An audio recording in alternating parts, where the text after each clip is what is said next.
तो भीष्म पितामह कहते हैं कि गौ सेवा का फल तो बहुत बात की बात है, गलती से गैया को छूने का फल क्या मिलता है मैं ये बता देता हूं, अब उससे तुम अनुमान लगा देना कि गैया की सेवा का फल क्या होगा। तो अनुशासन पर्व में भीष्म पितामह कहते हैं कि जब व्यक्ति गलती से गैया को छू देता है, मतलब राह में गैया सामने से आ गई और आपने बचने के लिए केवल उसका स्पर्श कर दिया, जीवन में एक बार गलती से गैया छूने के स्पर्श का फल क्या होता है? हर व्यक्ति को अगर उसने अपने कर्म शुद्ध नहीं किए, थोड़ी देर के लिए इसे ही नरक जाना पड़ेगा। आप सबने कथा सुनी होगी युधिष्ठिर को कि एक क्षण के लिए नरक देखना पड़ा था। क्यों? भगवान के कहे से झूठ बोला, लेकिन बोला तो झूठ। अच्छा, झूठ तो बोला, उसके बाद में ये और चिल्लाने लगे, बोले हाथी मरा है, अश्वत्थामा नहीं मरा है। भगवान ने वो बात अलग है कि उस समय शोर करवा दिया कि किसी को सुनाई ना दे, पर ठाकुर जी के कहने से झूठ बोला गया। इस वजह से एक मिनट के लिए, एक क्षण के लिए युधिष्ठिर को भी नरक देखना पड़ा। तो हम लोगों की क्या स्थिति होने वाली सोचो। नरक तो जाना पड़ेगा, थोड़ी देर के लिए सही जाना तो पड़ेगा।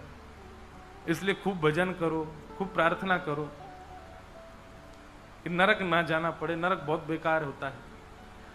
लेकिन हमने शास्त्रों में एक बात पढ़ी है, आपको नरक कितनी देर के लिए जाना है? आपको एक क्षण के लिए नरक जाना है केवल। लेकिन नरक तो एक क्षण ही रुकना है, पर नरक जाने से पहले एक वैतरणी नदी पड़ती है, उसको पार करने के लिए ऐसा वर्णन करते हैं कि वैतरणी को पार करने में सामान्य से सामान्य व्यक्ति को बहुत तीव्रता से पार करेगा तो उसको भी 1000 वर्ष के आसपास लग जाते हैं वैतरणी पार करने में। मात्र इतनी खतरनाक वैतरणी नदी है, उसका कोई और छोड़ नहीं देखता, समुद्र की तरह है वो। और वैतरणी नदी में कोई जल नहीं है, वैतरणी नदी में खून की नदी है वो।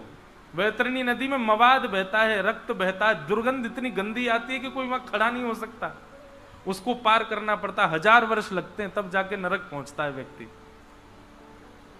1000 ना भी लगते हों हम लोगों के पुण्यों के हिसाब से हमको, लेकिन हम खड़े भी क्यों हों ऐसी दूषित नदी के किनारे? बिना वैतरणी पार किए नरक नहीं जाता। और वैतरणी पार करने में आपको कोई यम के दूत सहायता नहीं करेंगे, आपको ही डूब करके तैर के पार करनी पड़ेगी, तभी आप नरक जाओगे। फिर नरक में आपको 1 मिनट, 2 मिनट, 1 क्षण, 2 क्षण, 1 हफ्ता, 2 हफ्ता, 15 दिन, 20 दिन, महीना, 1.5 महीना, साल, 2 साल, 10 साल, पाप के अनुसार आपको वहां रुकना पड़ेगा। लेकिन नरक से ज्यादा बुरी वैतरणी है। भीष्म पितामह कहते हैं व्यक्ति जब गलती से गैया का स्पर्श कर देता है और जब वो अपने पाप को भोगने के लिए नरक जाता है, तब वैतरणी के तट पर सुरभि गैया आकर के अपनी पूंछ उसको पकड़वा देती है और कहती है ये 1000 वर्ष में पार करने वाली नदी हम तुमको क्षण भर में पार करा देंगे। और वो गैया अपनी पूंछ पकड़वा करके वैतरणी पार करा करके उसको नरक छोड़ देती है। अब नरक में 15-20 दिन, महीना, 1 महीना, जितना भी उसको भोगना है, केवल नरक का भोग भोगेगा। ये जबरदस्ती वैतरणी का भोग नहीं भोगना पड़ता गैया को गलती से छूने से। सोचो, अगर कोई व्यक्ति नित्य मन बना करके प्रेम से, भाव से जाकर के गैया का स्पर्श करे,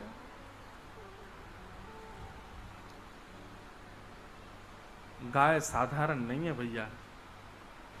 इसलिए भैया एक बार को 1 माला कम जप लो, एक बार को आप वृंदावन एक बार जाना कम कर दो, पर 1 माला कम का जो समय बचता है और एक बार वृंदावन ना जाने से जो धन बचता है, उतना आप गौ सेवा में लगा दो, गैया की सेवा कर लो।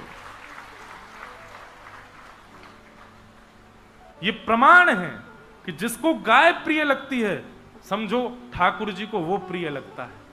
और जिसको गैया प्रिय नहीं लगती ना, ठाकुर जी जैसे फिर आप जाते हो ना ठाकुर जी के आगे, तो ठाकुर जी भी फिर यूं ही सुनते हैं। जैसे आप गैया के लिए होते वैसे ठाकुर जी आपके लिए हो जाते हैं। लेकिन जो गैया से प्रेम करने वाला जाता है, ठाकुर जी भी यूं सुनते हैं, गैया का प्रेमी आया है, मेरी गैया का प्रेमी आया है।